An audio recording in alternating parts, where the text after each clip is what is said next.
For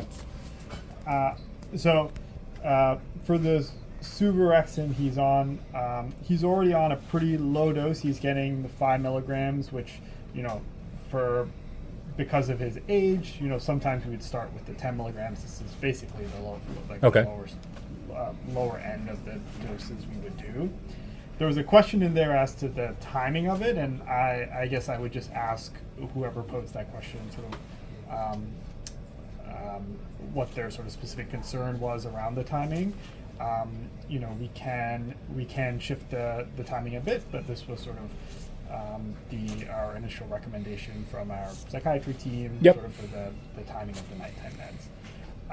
I think the concern was just trying to minimize the overnight calling out and Yes, just trying yes. to find the right area or the right From what I can timing. see from the medications, though, there is a period where he does sleep early. So, for example, the trazodone that he gets he was supposed to get at I think 8 and then 11, and the 11 o'clock dose is like hold if he's sleeping.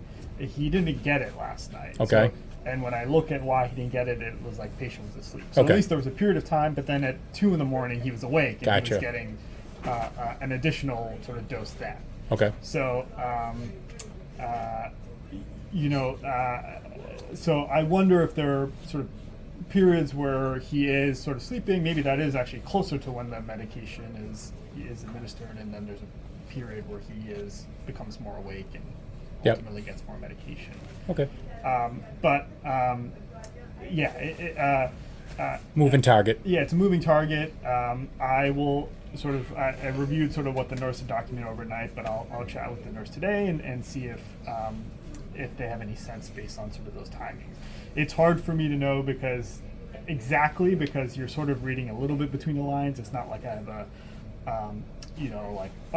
from this time to this time he was definitely asleep, from this time to this time he was awake, and Right. from this time to this time he was asleep. I think it's you get more of like a holistic picture, and then you're trying to figure out exactly what the timings are. So Okay. the gabapentin, that was sort of another question around sort of the CK being elevated. It's a good thought. He's on a dose.